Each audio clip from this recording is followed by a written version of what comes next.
Magandang araw mga kagulay, welcome back sa akin channel. Greggy Farmer nga po pala ulit to. Bali ngayong araw na to ay wala tayo doon sa may talungan. Dito tayo sa isang area mga kagulay. Yung tataniman natin ng talong. Ayan siya. Ayan. Yung tataniman natin ng talong ngayon mga kagulay sa Lunes. Kaya kailangan na to yung mga kagulay, mapaplat na. Ito ay na naman to, na traktora na to mga kagulay, na crosswise to mga kagulay. Ayan, bali ito'y tataliman natin ng talong hanggang dun mga kagulay. Yan, yung malawak-lawak na to mga kagulay. May mga puno nga lang ng kaso okay lang yan mga kagulay. Tapos dito ay tataniman ng ampalaya mga kagulay. 3 meters lang yung ginawa kong tabla ng ampalaya natin mga kagulay, mga pagitan ng plat to plat mga kagulay. Papakita ko sa inyo. Dito hindi na crosswise yung yung traktora mga kagulay. Pagka traktor nya, papakita ko sa inyo mga kagulay.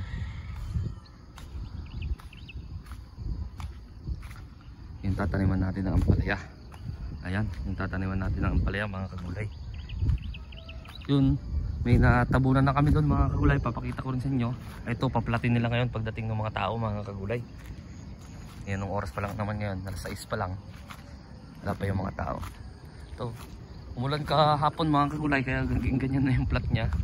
Pero ito yung kumbaga pa yan, kakalay-kayin pa yan mga kagulay yung plat. Maganda yung lupa niya mga kagulay. Buwaghagin siya. Sa sobrang naman buwaghag niya mga kagulay, ay madali lang din siya matuyo. Yan mga kagulay, pero didiligan na lang kapag mga kagulay. Ito yung natabunan natin kagahapon. Ito siya mga kagulay. Yan, ito yung natabunan natin kagahapon. Tataniman ng ampalaya. Yan, 3 metro lang ang agwat yan mga kagulay. Yan, nandun mga kagulay. Bali 500 yung tatanim natin na puno ng palaya mga kagulay hanggang dun pa sa may ng saging, meron pa dun unti mga kagulay. Yan yung tataniman natin ng palaya. Yan yung natin. Yan yung pinagtutusok natin mga kagulay dito sa plastic mga kagulay. Yan siya. Yan yung mga tao. 3 sila, meron pang darating mga kagulay.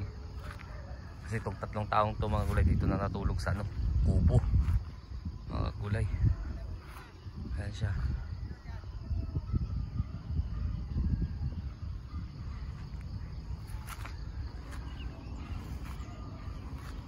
Ayan. Tapos meron nag-ano rin ng net, gawa ng maraming manok mga kagulay, tsaka aso. Kailangan malpalibutan yun ng net doon banda mga kagulay. Ayan siya. So iayos ko muna tong mga tao mga kagulay. Maglilinsa sila mga gulay. Tuloy ko na lang ulit mamaya mga kagulay. Yun nga po mga kagulay, ay itong nilalagyan namin ng linsa para tuwid talaga siya mga kagulay. Yan siya, ginagawa na namin ng linsa para maplat na siya mga kagulay. Gawa nang dumating na yung mga tao ng paplatan doon. Ito yung 3 tao naman gumagawa ng linsa mga kagulay. Aray ko. Ayan nga mga kagulay, sensya na, nakapagmura. Sumabit tayo sa linsa mga kagulay eh. Ayan siya. Ayan. Bali ang ginawa kong dito mga kagulay, ginawa ko rin ng daan dito sa gitna. Para kapag nag-aabono, kasi drenching nga tayo mga kagulay, pag nag-aabono hindi tayo paikot-ikot. Ayan, kung may napapansin kayong linsa dyan mga kagulay hanggang dun. Ito mga kagulay ng isang tipa. Ayan, ito naman yung isang linsa papunta dun mga kagulay. Ito yung daan nya. Para kapag nag-aabono mga kagulay, kapag halimbawa nawalan na ng tubig, yung timba, hindi grabe ang ikot niya, hindi gaano kalayuan. Siyempre iniisip din natin mga kagulay yung magiging mag-aabono rin dito mga kagulay. Kaya ginawa natin dito ng daan para yung power spray yung gagamitin, yung hindi yung knapsack na power spray mga kagulay, yung gasolina na mga kagulay, yung pang karwas, ganoon mga kagulay. Siyempre isang Mga 200 meters siguro yun mga kagulay, para may daanan talaga siya papunta dito sa Ampalaya. Ayan mga kagulay, papunta dyan sa Ampalaya. Ayan siya. Ayan, lilinisan niya hanggang dun dyan mga kagulay. Ang tinatarget na matanim dito mga kagulay, mga 6 to 7,000 mga kagulay dito sa talong. Ayan siya mga kagulay. Tapos dito sa Ampalaya nga, tulad ng sabi ko kagayina, ay ano, 500 mga kagulay. Bilang na yan mga kagulay, 500. Depende na lang kung mabubuhay lahat mga kagulay. Sana nga mabuhay naman lahat mga kagulay. Ayan siya. Ayan na yung mag-ano natin, yung magpa-plat natin mga kagulay. Ayan siya. Ayan. Mga ano siguro sila, bali mga siyam o 8 ang magpa-plat natin mga kagulay. Ayan. Tapos yung bali 10 tao to mga kagulay, bali yung dalawa kasi maghaharang ka ng net, gawa ng maraming ano, maraming mga manok, mga aso mga kagulay, kaya kailangan harangan ng net ng palibot mga kagulay. Ayan siya.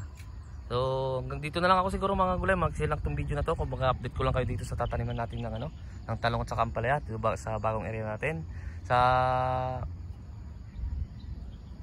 susunod ulit mga gulay, update natin hanggang sa pagtanim, hanggang sa pagbabalag mga gulay, update natin mga kagulay.